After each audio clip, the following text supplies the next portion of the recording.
Before we begin today's There Will Be Geek podcast, I have to warn you that there are some very explicit and rather risque things in today's podcast. All will be revealed a little bit later on, but perhaps this shouldn't be played around younger ears. Or tasteful ears.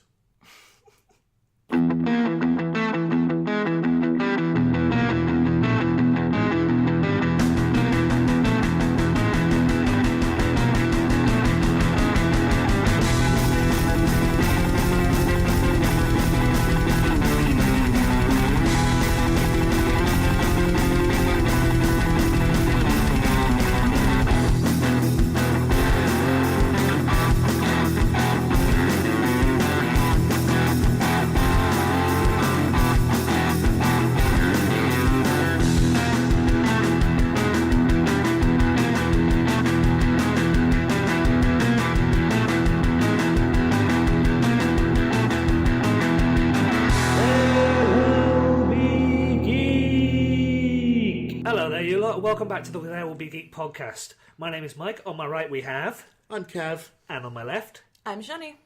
And today, Tetris. All things to do with those wonderful blocks that drop from the sky and rearrange themselves or get rearranged or otherwise just generally infuriate the shit out of us. Because how the fuck am I going to fit that bastard thing into our fucking jumper? Anyway, enough of our youth. First of all, before we get any further, let's look at our Thimble of Win. So, Cav, give us your Thimble of Win for this week. Okay, for me, it is Red Dead Redemption 2, which has only just been announced. I am really excited about this one. Red Dead Redemption is one of my favourite games of all time, and a sequel has been rumoured for a few years, and they finally let the cat out of the bag. What's the premise for the original Red Dead Redemption? Because I know there's a lot of people who are really kind of very much big fan, but regular listeners will know I'm not much of a gamer. Alright, so the simple version is, imagine Grand Theft Auto, the Western version. It was made by Rockstar, the company who made Grand Theft Auto. It's the story of an ex-bandit named John Marston, who is retired from the banditing business and gets dragged in by a shady government agent to hunt down his old gangmates. And it basically charts his sort of descent back into his old ways. So think of Unforgiven, a very similar sort of premise. And it was absolutely fantastic. I mean, a lot of games have tried to sort of copy cinematic style and the entire sort of cinematic aesthetic. For me, Red Dead's one of the few games that's actually gotten it right, just because of the writing more than anything. How long have you been waiting for this? I mean, when did the original game come out? It was 2010. Oh, right, so that's quite a while. So I believe the new one's due next year. Yeah, they said next fall, so in American time, that'd be about a year from now. Yeah, thereabouts.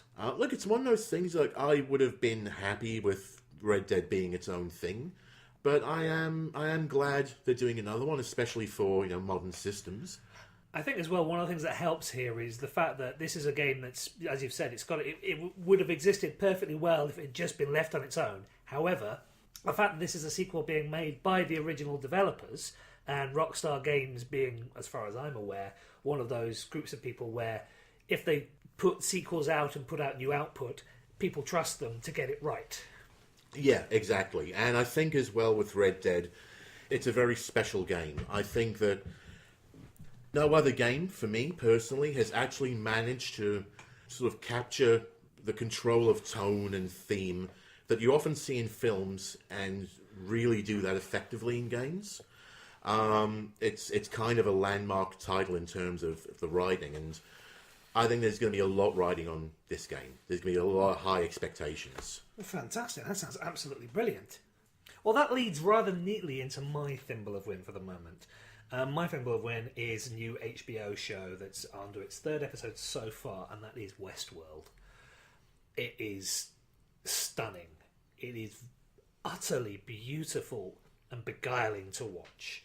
It's clearly got a really kind of big, large amount of depth in the narrative, in the sense that everything so far has been moving relatively slowly, but you can see all of the pieces being slowly but surely laid out. I mean, bear in mind, this is work that's being done from HBO. This is your regular kind of Sunday night proper serious drama section from HBO. The cast is brilliant. We've got the likes of James Marsden in there, Anthony Hopkins, Evan Rachel Wood, Ed Harris. It's a really, really, really interesting group of actors to watch working, because these are clearly people who very much know their craft inside and out. It is sumptuously beautiful.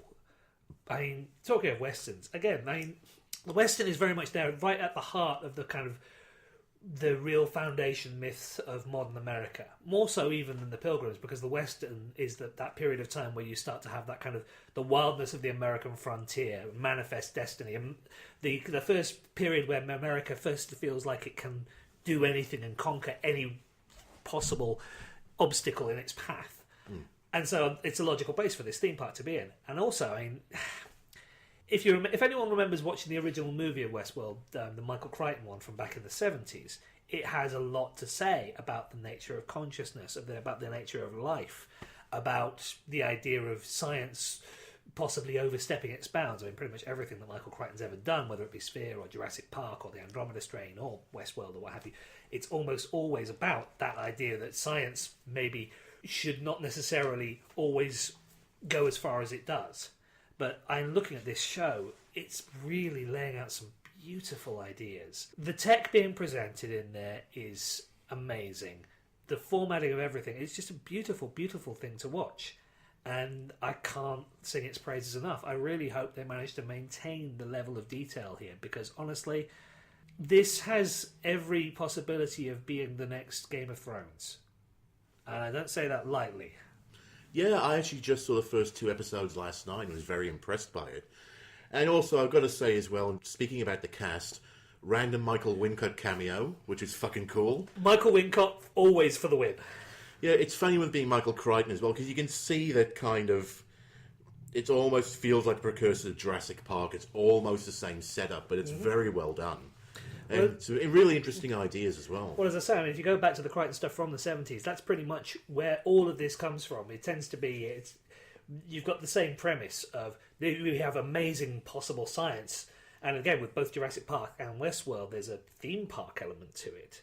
But at the same time, it's that we've done these amazing things, but did we really think about all of the consequences? Here are some horrible things that may happen. Interestingly enough, one of the things I may do on a future episode as well is compare this to the previous TV incarnation of Westworld.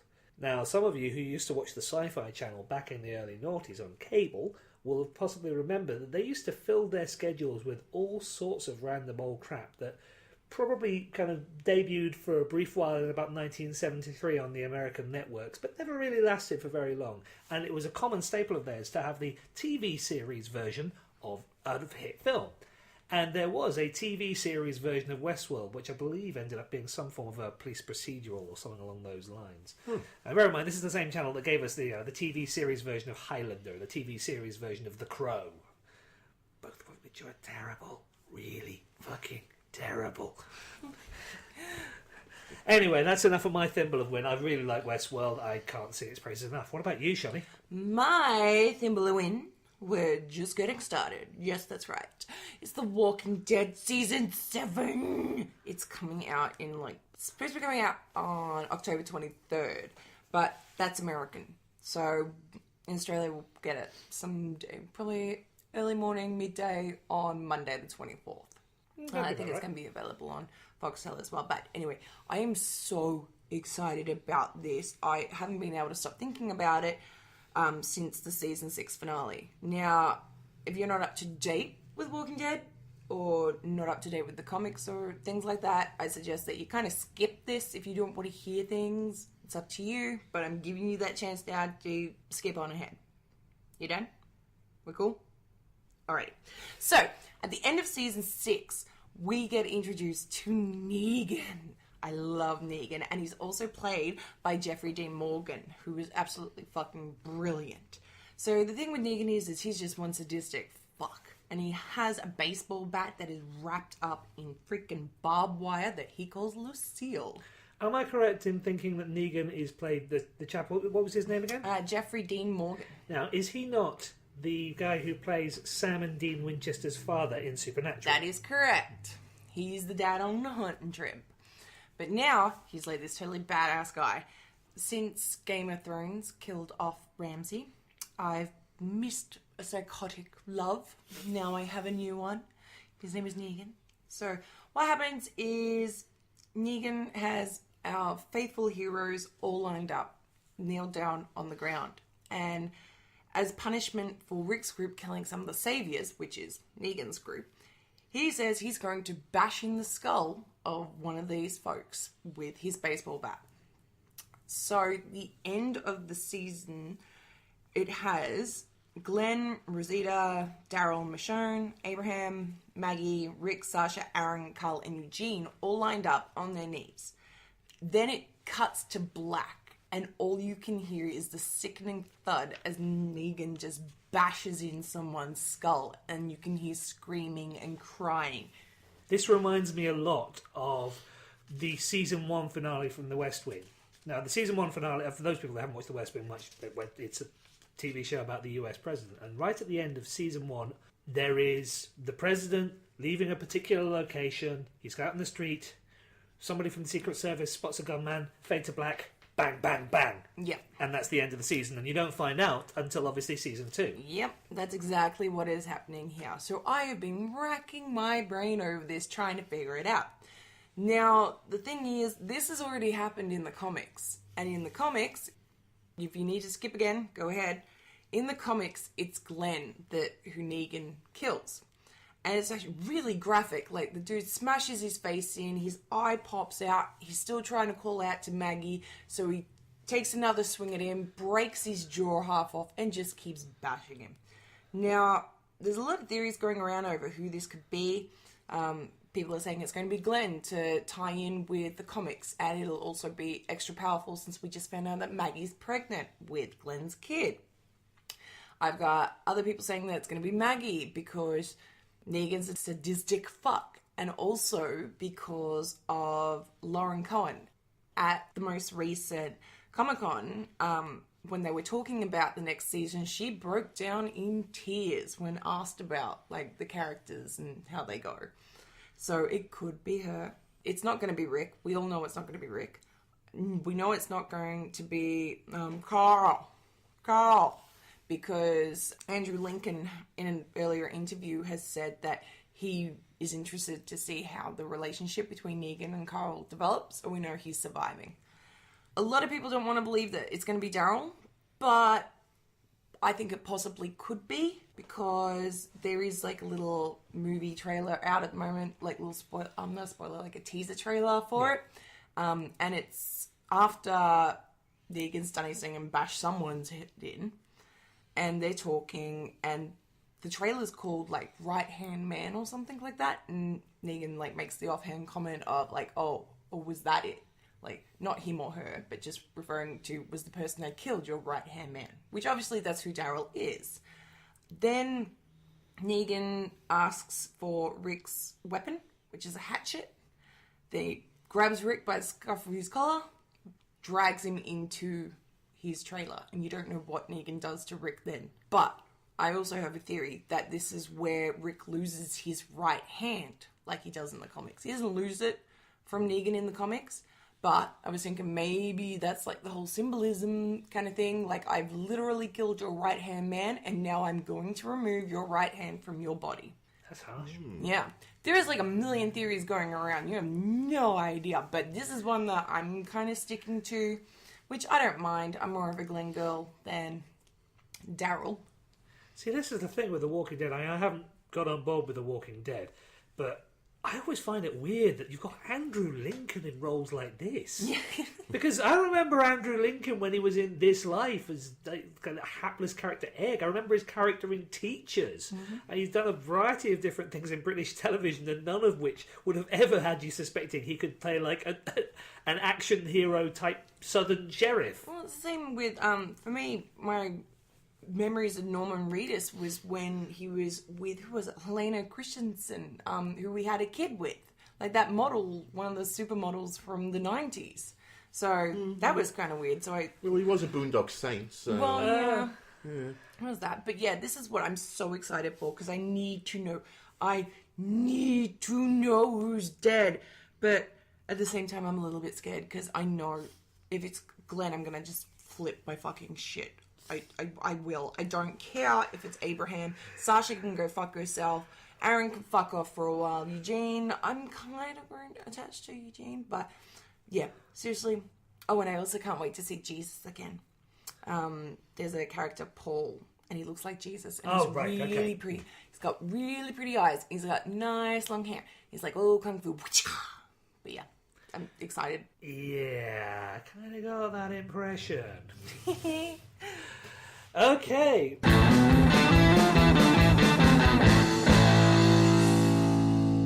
Tetris, the source of much entertainment on very, very, very many long car journeys for a lot of us back in the 90s.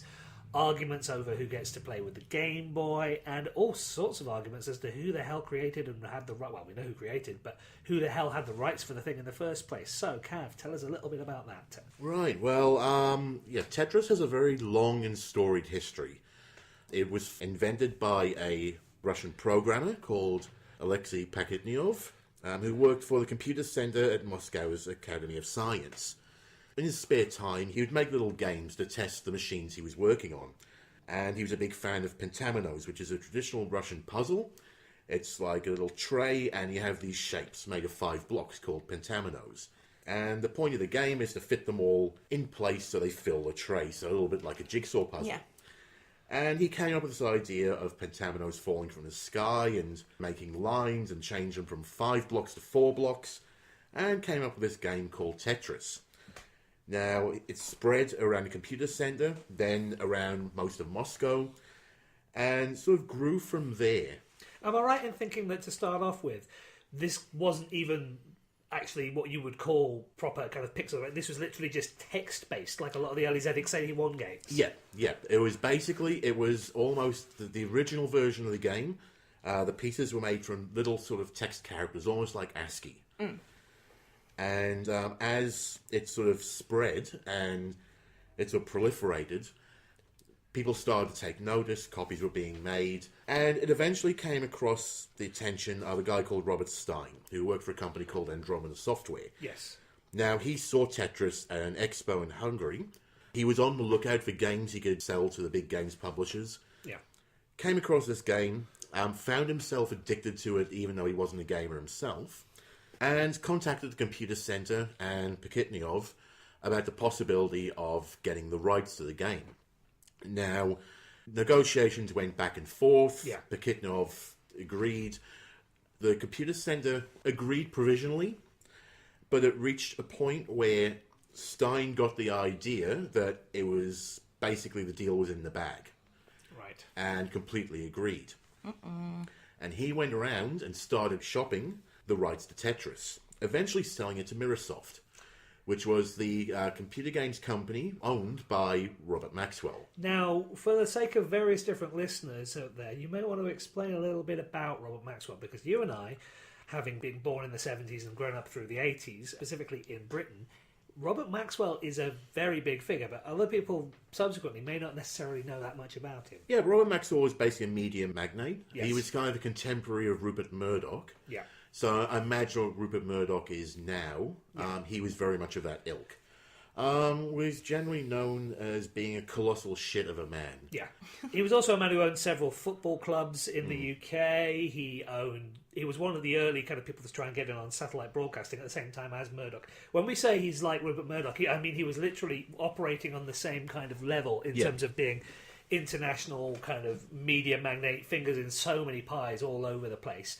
However, also somebody notable for having died in very mysterious circumstances in the early 90s. Basically, he was found to be missing from his yacht and found floating several days later. Was buried in somewhere fairly kind of impressive in Jerusalem, I believe, by Israel. And a year or so later, it emerged that his business had been having all sorts of problems, and the pension fund for the Daily Mirror had been being siphoned away, and he'd basically spunked the fucking lot. Or something along those lines. Anyway, so there is this massive kind of... Imagine Rupert Murdoch, but a lot more fun. Just as much of a shit, but a lot more fun. Yeah. So anyway, Mirrorsoft started releasing versions of Tetris, and it started gaining a reputation. It was about this time I had first encountered the game on the Commodore 64, the Mirrorsoft version. They eventually then sold rights to Nintendo of Japan to make it for the Famicom in Japan. The Famicom being the Japanese version of what we know as the NES. Right. This is where it starts getting interesting. I'm going to be very, very brief with this because it's a very long and convoluted story. Now, basically, a guy called Hank Rogers was working for Nintendo and was let in on a handheld games machine they were working on, which we would come to know as the Game Boy. They wanted Tetris as a launch title for this machine. So they sent him off to Russia, to an organization called Elektronorg Technica, Yep, I or think so. ELOG for short, Yeah. which were now handling basically the ownership of Tetris. Bear in mind as well, at this point, we're talking, this is under during the period of the Soviet Union. Yeah, And as a result of which, it's very much similar to the way that you would have in modern days, particularly in Australian academia, but a lot of the way in academia all over the world. If you develop something whilst you are at the university, that is still remains the property of the university, and very much, despite the fact that your developer managed to create this game, he had no actual rights to the game. The company he worked for, that branch of the Soviet state, ostensibly had the rights. yeah. So what happened was Rogers flies over to Moscow, and the goal was, like I said, to obtain the handheld console rights for Tetris. He turns up to this meeting, he puts a copy of Famicom Tetris on the table and says, look, I come from Nintendo, we've sold X million of these things in Japan, we're great, we want the handheld rights. At which point, the representative for ELOG said, we've never seen this before, we never sold the rights to anyone, this is a bootleg version of our game. At the same time, and literally the next day, they were also meeting with Robert Maxwell's son and Stein himself to also negotiate the console rights. Very long story short, basically Rogers got to walk away with the handheld rights. Mirrorsoft walked away with the home computer rights, and Nintendo won. Because what happened was the Game Boy came out, Tetris was an international sensation, Robert Maxwell got the shitty end of the stick. Well, am I right in thinking, because I never had a Game Boy myself, but I'm pretty sure I'm correct in thinking that Tetris was actually the free game that came with. Yeah. Mm-hmm. Yeah. And that's the thing, it's a very important part of the game's history, because basically Tetris and the Game Boy were made for each other, and they made each other. Oh, massively so. You know, Nintendo have always been very, very canny when it comes to picking the pack-in games with their systems. Yes. I mean, like, a recent example being Wii Sports with the Wii. Massively so. But the big one, the big one in this is Tetris and Game Boy. It blew everyone's minds. It was a huge, unbelievable phenomenon. I think as well, one of the things that helps with this is something that, going back to a point you made earlier, the first guy who sees it at an expo in Hungary is not a gamer. Yeah. Tetris is one of those computer games that anyone can pick up and go, hang on, I can do this. Oh, hang on. I think I can get that in there. Oh, hang on, this is coming. Oh, dude, that comes out really fast. And so people get very engaged with this very quickly. Yeah. And I mean, that's at the root of why Tetris is and why it became what it became. Because it taps into a very fundamental part of the human psyche, which is the urge to create order and to tidy things. Also, it was non-violent. Yes. It was one of the few big video games which weren't about shooting or punching or any kind of aggressive behaviour. Therefore, it killed everyone. It was abstract. Shawnee, you're more likely to have encountered a large amount of this. I mean, growing up, I think I was about probably 15 or 16 when the Game Boy first came out. And you will have experienced this a great deal more directly. What were your memories of playing Tetris? Honestly, I can't remember when it happened. Like, it's just always one of those things that it's always been there. Like, there wasn't a, oh my god, check this out. It was just always, there was always Tetris. That's what it was. I remember playing on, like, the Game Boys and stuff like that. My brother, I don't know why, my parents brought my brother a Game Boy. Didn't buy me one, so I pretty much stole his and just played on it all the time. But you know, that had like you could get Tetris games for that, and then like the Dr. Mario versions as well, like different variations of it too, and that was just stuff that you just play for hours and hours and hours and on. And literally just before we started recording, I was playing Tetris on a Game Boy. We were worried we'd lost you for a while. Yeah, I reluctantly turned that off. But it was always just one of those games that you'd be playing for so long, and you wouldn't realise how long you've been playing for, and then it's like your battery's dying, and you're like... And of course, you know, it's not like handhelds today where you just plug it into the wall. It's like, no, we got to get new batteries. We got to recharge the batteries. Yes. And it's like, okay, now I've got to wait a few hours, and yeah. I was playing on that same Game Boy a lot over the last few days. It's actually Cav's Game Boy, and it was... Even though I didn't own one of these, I still encountered it a lot during the 90s, and it brought back a whole heap of memories. I mean, I wasn't the person on the long car journeys, but the amount of people I've spoken to who have just been there, kind of with that kind of mashing the buttons as much as possible on those car journeys. And again, you will just lose yourself in these.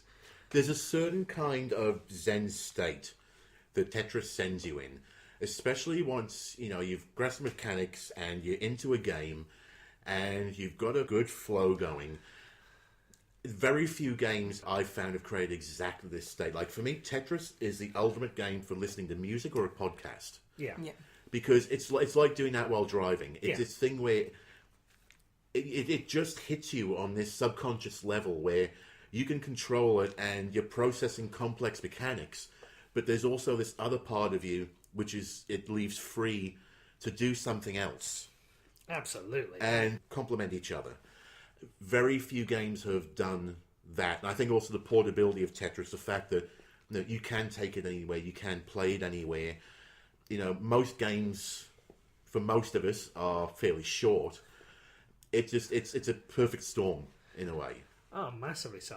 Now, you investigated a few other things with regards to Tetris, didn't you, as well? Well, we have a review. Ah, yes, we do.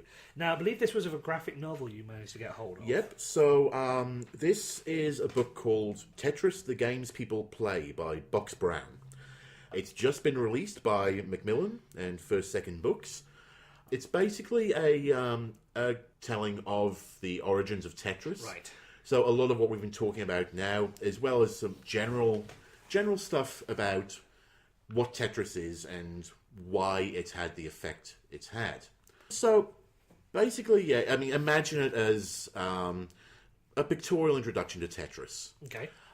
There's two main thrusts to it. The first is talking about Tetris as a piece of art, which is a stance that, you know, I've always agreed with. Yes. You know, there's always been debates about whether video games are art, and everyone brings up... So, Oh, massively so.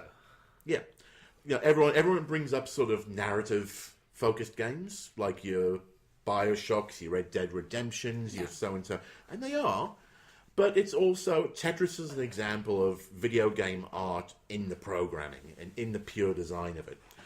And what it also does is it uses that idea to then tell the story of how Tetris came about. So the whole convoluted story of the rights and what Microsoft did, and basically its journey to the Game Boy. You know, the Game Boy was the coming out moment for the game. So it's in many ways, the Game Boy is that moment where you've managed to have this almighty great big pile up either side, and you're just waiting for that one long thin one to go right the way down the middle and fill a hole and clear about 4 lines, and that's the Game Boy. Yeah, pretty much. Pretty much. It was the magic Tetris. Mm-hmm. So it tells the story fairly solidly. It's fairly enjoyable. The art style, I wasn't a huge fan of. It very much has that kind of... You've seen a lot of internet memes. That kind of intentionally... Simple Yeah. looking art style, which I know appeals a lot to some people, doesn't quite do it for me. I mean, it does the job it does quite well. It tells the basic story very well. In a way, I think what it does, what it manages that some other tellings of the story haven't, is that it's taken a very convoluted series of events, and because they've been able to show it pictorially and drop in different characters and actually establish them in individual frames, it helps establish the players. So is this almost lot like better. the graphic novel equivalent of a montage? In some ways, yeah. In some ways, it is kind of. My impression reading it was it would actually be perfect for schools. Ah. Because, well, surely we have to be at the point now where, or at least nearly at the point where we start teaching, the history of some video games in schools. Oh, yeah. Tetris would be a perfect example. And this book, I think, would be perfect for a school course on Tetris. I can certainly see the point in that, but I think... bear in mind, it's taken a while for anything beyond simple games design to be considered a reasonable subject in academia. It's going to have to filter its way down quite a way first. Yeah, well, I mean that's a given. Yeah. But all I'm saying is when it does reach that point, something like this would be perfect. Yeah. It's about 300 pages long, so it's detailed enough to do its job. There was areas where I felt it could have gone a bit further, especially when it comes to the artistic side, and it very lightly brushes over the idea of how Tetris affects your brain. Oh, the Tetris effect. The Yes. Tetris effect. The processes that go in while you're playing Tetris, because that's a whole other subject. Exactly. Just last year, actually, there were studies coming out claiming that Tetris could be possibly used to help people cure addictions. Right. That Because wouldn't surprise me. because it engages a lot of the same mental processes as the fantasizing about those addictions, and can be used as a substitute. It's also been proposed that it could be used to help treat PTSD. Yeah, and memories. Like, if they'd played Tetris before they'd been affected. Yeah. I know. I did hear of a study quite recently where they got some people and they made them watch a video. All they said was watch a traumatic video. So I don't know if it was like maybe Faces of Death or something like that. And they would put them in isolation. They would give some people Tetris. And they found the people who had watched this video and then played Tetris were able to process the traumatic imagery a lot better and handle it better cognitively than the ones who hadn't. Mm-hmm. Showing that there's something in what happens to your brain. I mean, even at that whole Zen state that we were talking about before, that there could actually be something in there that Tetris taps into that has a legitimate use. The book doesn't really go into that, and I kind of felt that it could have. But, I mean, look, as a fairly straightforward, rundown of where Tetris came from and what it means, it does the job fairly well. I mean, especially for kids, I think. Yeah. And we'll put an Amazon link in the show notes. Yes. If you want to check it out. And, yeah, especially if you have any kids who are curious about Tetris, I mean, this would be perfect for them. I would also suggest that, as we mentioned earlier on in the podcast, there's another thing to do with Tetris we're also going to put a link up to that really, really, really you do not want to let your kids get too near. Okay, so, as I normally do when we've got a show coming up, I will go and I've got the Kindle app on my phone, and I'll just go and look for stuff which, I can read for research. Because you can often get a lot of interesting stuff on Kindle fairly cheaply. And I came across a particular release taken by the Tetris blocks, an erotic short story by Leonard Delaney. Now, am I correct in thinking that Leonard Delaney here is somebody who does, not quite in the same volume, but is in the same sort of oeuvre as Chuck Tingle? Very possibly. Basically, cheap $4 erotica. Yeah. It's... How did you know it cost $4? I don't know. I no. Yeah. Anyway, moving on. Yeah, it was. I had to do it. Yeah, it was cheap. Yes, it is cheap. It is so cheap. It's really in so many ways. Oh God, yes. But just showing, and I'm sure we'll get to it in a minute. There's the cultural influence of Tetris. Look, it's that general rule: if you make porn out of it, you've made it. Basically, Rule 34: if it exists, there is porn of it. Exactly. Yeah. So we thought we'd do something special, a dramatic reading of just an amended excerpt from this wonderful literary piece. Yes. For your listening enjoyment, or something like that. So, with no further ado, I'm proud to present the world premiere of the There Will Be Geek dramatic presentation of, taken by the Tetris blocks, an erotic short story by Leonard Delaney. I'm getting my paper out so we don't hear flickage. Yes. Jesus, Mike. Sorry. Christy got out of the elevator and walked down the quiet, empty hall to the bathroom.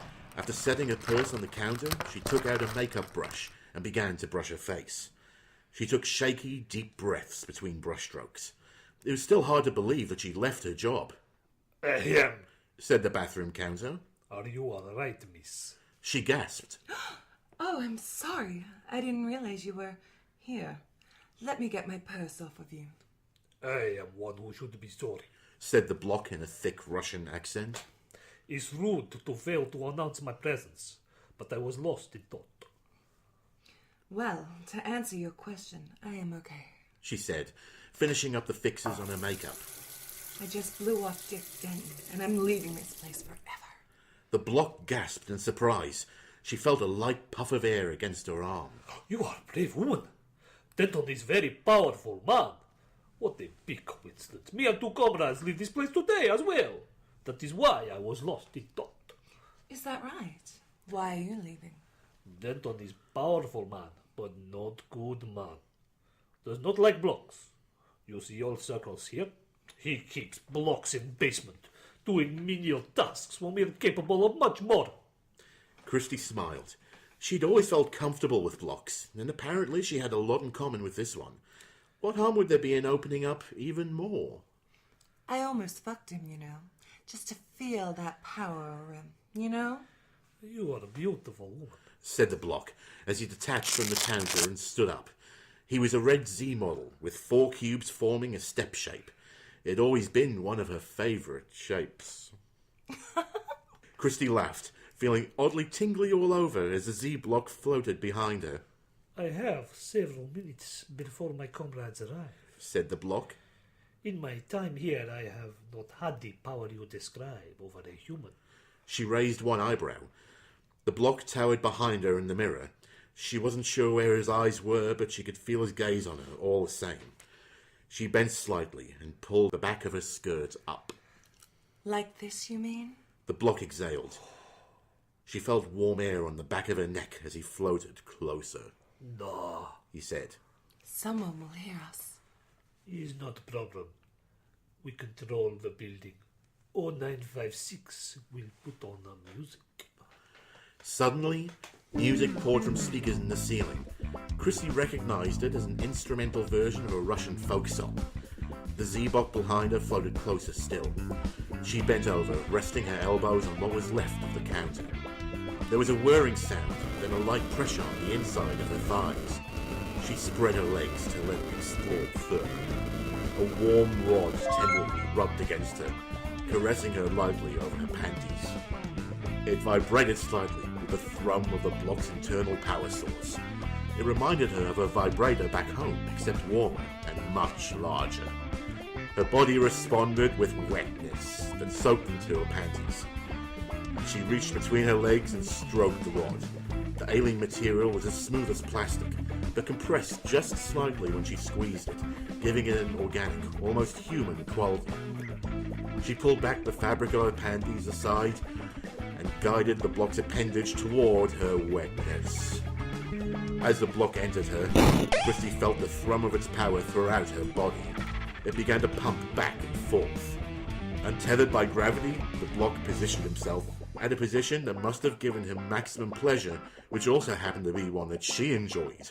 Yeah, fill my gap. She moaned. The block stopped thrusting. She looked past herself in the mirror and smiled at him. That was incredible. I am not done yet. Said the block. He rotated 90 degrees, forming a step floating an inch off the ground, with a solid rod sticking from the upper step. Right. He commanded.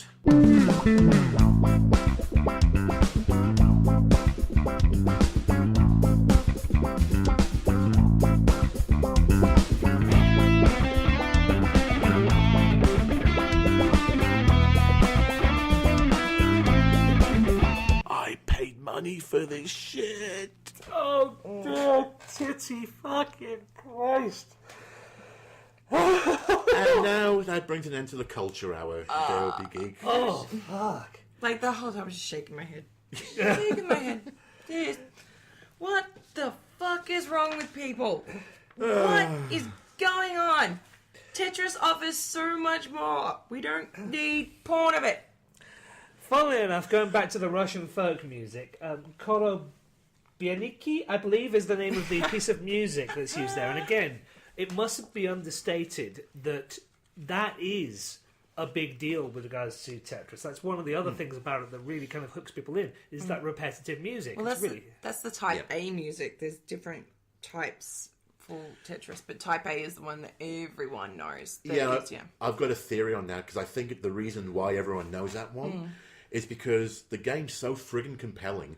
Every time you basically wash down Tetris, you just hammer the start button to start again. Oh, yeah. And it will just automatically switch on to type A. Mm-hmm. You never spent long enough to change the actual tune. No, not at all. But it's pretty cool. Like Russian folk song. Let us also not forget something that you won't necessarily have encountered, but I will post a link up to in the group. Dr. Spin with a Tetris theme. That's right, yeah. So One of the lesser works of Andrew Lloyd Webber. Unbelievably. Lesser work still made him a ton of money because it got to number 1 in the UK charts. So basically, this was just literally a reworked version of the Tetris music thrown in with enough kind of early 90s synths and oh yeah! And things like that. Oh, God. Every so often. Oh, God. It is every bit as terrible as it sounds in your head.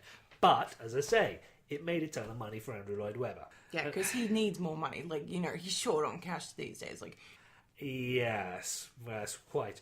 And next week we'll be launching a telethon called Lloyd Webber in Need. Mm-hmm. In need of a good slap, possibly, but hey. Yeah, everyone go on his Patreon. It'll really help him. Mm-hmm. I like Tetris. There's been a lot of stuff in regards to Tetris, like in pop culture as well. The Simpsons have done, like, a thing in regards to Tetris where Homer has to get all the luggage and the family into the car, and he visualizes them like the Tetris effect to get them actually in the car. Family Guy have done it as well. Futurama have done it too. You can see Tetris pretty much everywhere. Like even the movie Pixels, which was had those elements of Tetris in there in the old school games. And there was also a few years ago, I remember somebody did a wonderful project whereby he basically got audience members in a theatre and did kind of stop motion of them coming down of the rows of seats as if they were Tetris blocks. Oh, I haven't seen that. Someone's also done that at the side of a building. Oh, that projected Tetris coming down the side of a building as well. That was actually the Palace of Culture and Science in Poland. They were it. celebrating Yeah. their 60th year anniversary. So they had like a Tetris tournament and a light and sound laser show that went with it. More than 20,000 people showed up for like one night, and nearly 1,000 people were able to, put their Tetris skills to the test in front of people on the side of this building. That is incredibly cool. I think it's also the fact that you just need to have the word Tetris and almost everyone knows straight away exactly what it means. It's entered the lexicon. Anytime you have to fill a space with odd-shaped objects, you Tetris it. I remember being stood outside of a Chinese restaurant with some friends in Melbourne a few years ago, and it got to a point where we had to put various different wine bottles and so on and so forth into someone's bag for a journey towards a party. And of course, the moment we start doing this, all of us break into the Tetris music as we're doing all of this. Yeah, that happened because, I recently moved and, I've got to pack a truck full of boxes.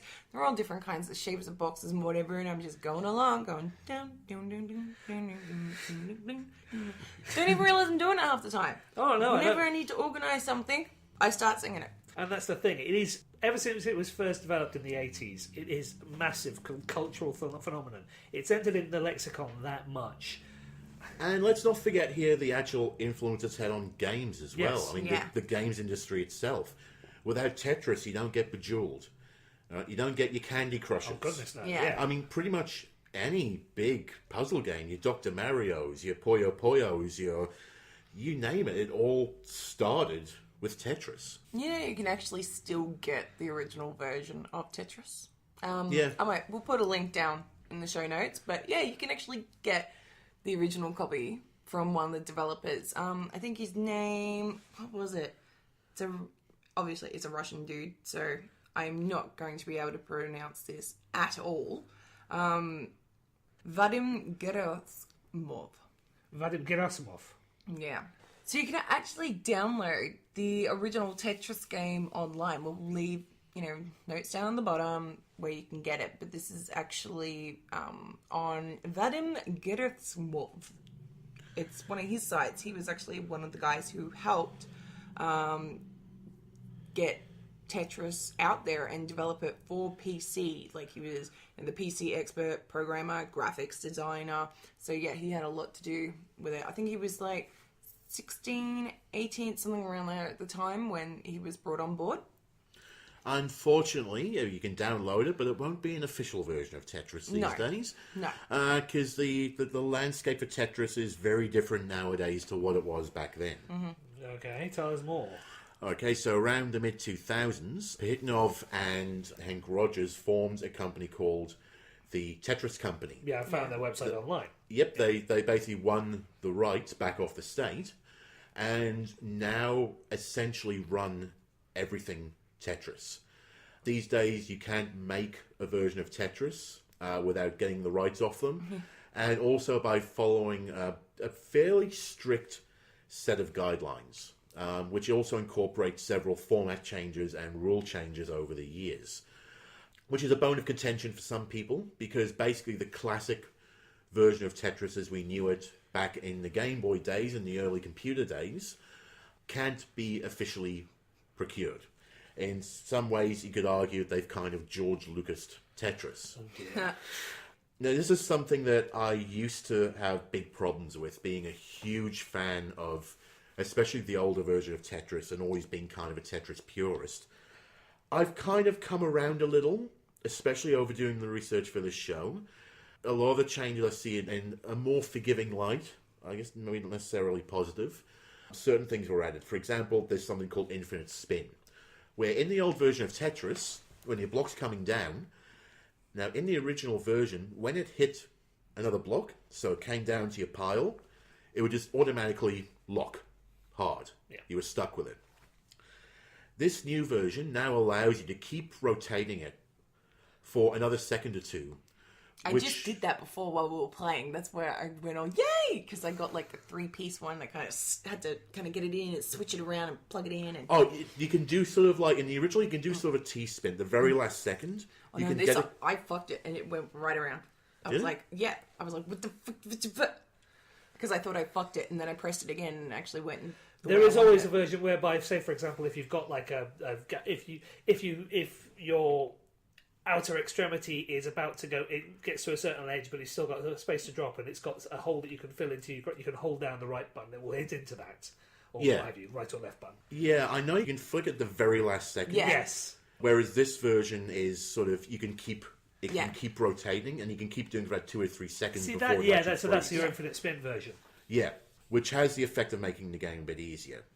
That rule I'm okay with now, because I've actually realised in the later game when it gets faster, that actually helps keep you in the game. Yeah. That makes it a little fairer, not necessarily easier. There's also the ghost piece, which is basically, as the piece is coming down from the top, you have a sort of a ghost version of the piece at the bottom of the pile, which shows you where the piece will land. Oh, yeah. Which is something I don't like. Yeah, I don't like that either. Yeah, because to me, a big part of the skill of Tetris is being able to anticipate and basically aim your piece. Mm-hmm. And also, as well, I've found in recent years, I think mobile gaming has had a huge effect on the game. It seems to me that generally the game seems to run faster. Mm-hmm. It seems more geared towards sort of the mobile gaming, quick fix, couple of minute, ultra fast, high score kind of thing, like Bejeweled Blitz style. And a lot of the Tetris modes now seem to be locked into that, which is a very different thing to me than classic Tetris, which is very much a slow build. You have time. It speeds up very slowly and it allows you to get into a groove. And whereas now it's very much about going straight in, finding the biggest combos straight away and out again. And that's the other thing I remember from the Game Boy era, was that moment of when I've been playing it again recently with the version that you've lent me. I've been trying to do that. Okay, I'm going to let these come down, but I'm going to try and give myself something whereby I can have one block that slides in and clears about 3 or 4 lines in at once. Yeah, And that was all. It's meant that I've not necessarily been playing as well as I could do, but at the same time, I've had this attitude of, yes, but that gets me a better score, and if I can do that well, it'll be so much more satisfying. Yeah, I actually, part of my research, I watched a documentary called The Ecstasy of Order, which is apparently a term amongst... This hasn't got anything to do with more like porno writing. No, this isn't a... No, it's a documentary about championship Tetris players. Right. And they talk about that. A lot of sort of high-level Tetris play is very much centered around trying to build up Tetrises constantly. Yeah. To get the highest points level. And it was actually quite interesting because here's me thinking that after about level 14 or 15, it's just impossible to play any further and you're screwed. These guys are getting up to, level 27, 28, 29. That's basically like 270 to 290 lines. Oh my lord. Like there's I think it was in like 2010 they started out doing the Tetris tournament, like the World Championships, where they used like the NES versions of it, which was kind of cool.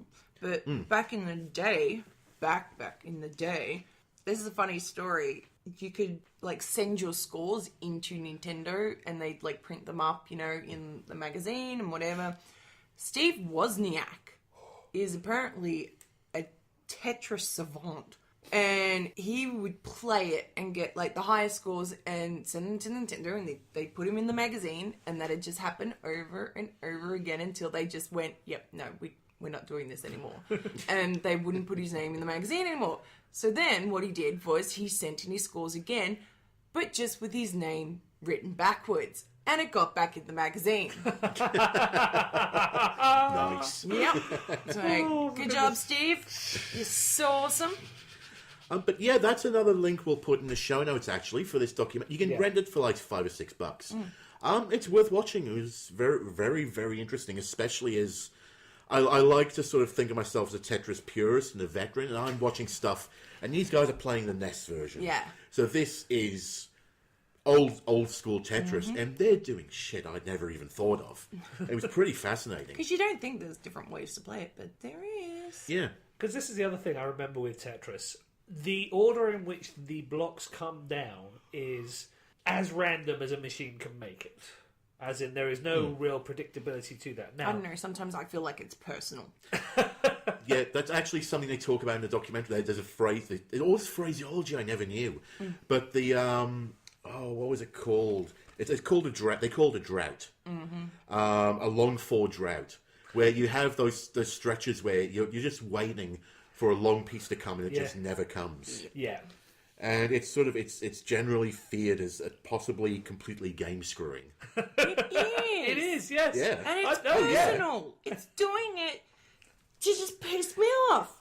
We love to anthropomorphise technology. I mean, there are times when I know full well that I will be shouting at my computer because, frankly, the language of violent shouting is the only language it seems to understand. But at the same time, it's a machine. It is doing nothing at all that way. It is not sentient in any way. And yet we imbue these machines with this sense of personality, with this sense of being kind of somehow capricious with regards to our wants and needs, and taking a great delight and pleasure in fucking with us. There is a ghost in the machine, and it's fucking with my Tetris game. There is. It is personal. I'll fuck you up the ass, I'll fuck you up the ass, I'll fuck you good. There won't be no lube, and there won't... Did you just make that up, or is that like an actual song? Because if you just made that up, I'm quite impressed. Oh my god. Mike is nodding. He's laughing. We've lost him, but he's nodding, saying he just made that up. I'm probably going to make that my new ringtone. I'll be at work and just like all of a sudden. It'll be great. No, but I love Tetris. It shares a small piece of my heart. Since, like me and many others, it came out of 1984. All the good things come out in 1984. Yeah, I mean, for me as well, it's a huge part, not just my gaming history, but my history. I think probably if I was ever to get the final count of which games I'd played the most hours of in my life, Tetris would be at the top. And it's going back to that thing about art. It's like a great band or a great movie.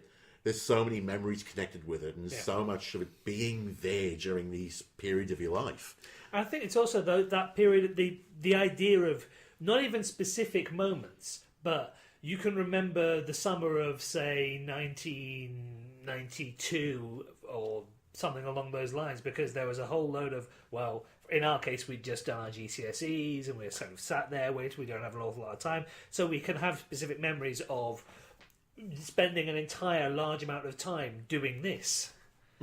And sometimes we associate that with a lot of different cultural phenomena, whether that be music, whether that be movies, and in this case, a game. Yeah, I think for me as well, it sort of stands out as being a lifelong gamer. One of those moments that made me realise, and there's a handful of games, especially on the Commodore, that made me realise games could do different things. That it wasn't just about shooting, or it wasn't just about some power fantasy. I remember at the time when the magazines were talking about this weird game called Tetris that nobody really knew, and just finding a C64 version in the shop and trying it, and just that mind-blowing moment of going, logically this thing shouldn't make any sense, but it works, and here's a system you wouldn't have never imagined before. Once in a generation, you do seem to have this completely new game or puzzle or something along those lines that just comes almost from out of nowhere, and it just completely takes the world by storm and blows people away because no one's done anything like it before. I think the only thing that I would say that's comparable in terms of its impact since Tetris has been the Sudoku. Yeah. Oh, yeah. Yeah. And I mean, that was one of those ideas that the moment it turned up, people were like, oh my god, of course, this is what an amazing idea, but no one had ever done anything like that before, and it was very much, that was a once in a generation, possibly a once in 100 years kind of puzzle. I don't think we're going to see anything quite like Tetris for an incredibly long time, because it is that kind of, that confluence of a bunch of different phenomena. So you have the Russian game that it is loosely based on.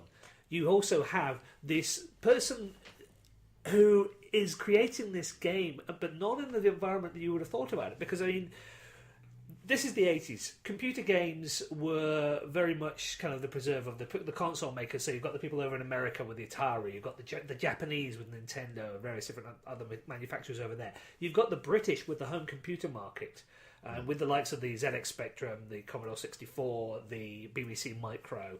A lot of the people who were the bedroom producers of games, but again, it's always about these kind of the quests, the fighting, the puzzles, and all the rest of that kind of stuff, and the football simulators.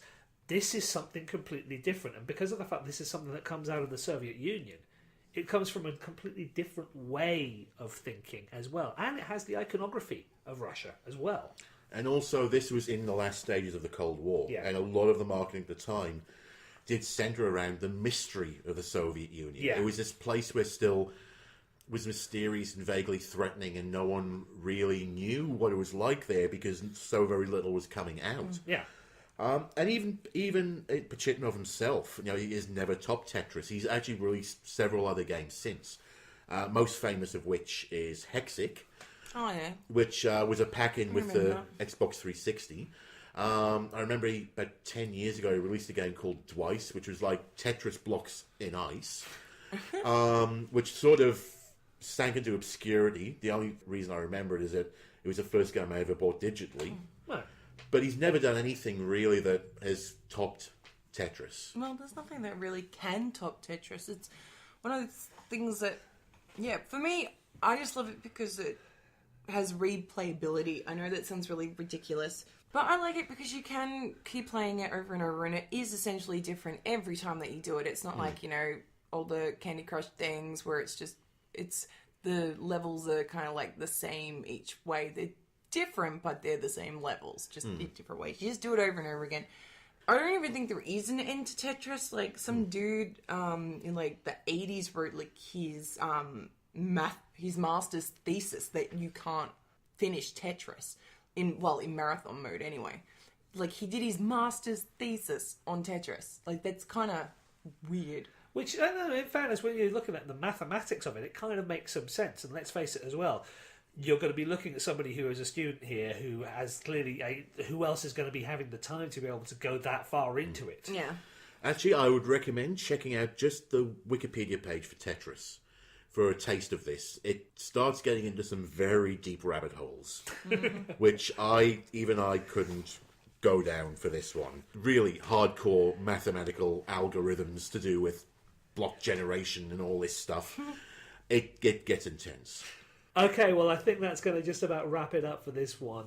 We're going to leave lots of links on the pages about this, so when you look for this on iTunes, on the podcast page on Facebook, and on the SoundCloud page, we're going to try and make sure we leave a lot of different notes for this, because it's a fascinating topic. We could probably go on for quite a long while left, but we need to start wrapping things up here. That's about it for this podcast. I'm pretty sure that there won't be quite this level of filth in future podcasts, but I can't promise you anything. In the meanwhile, Cav, where can we find you?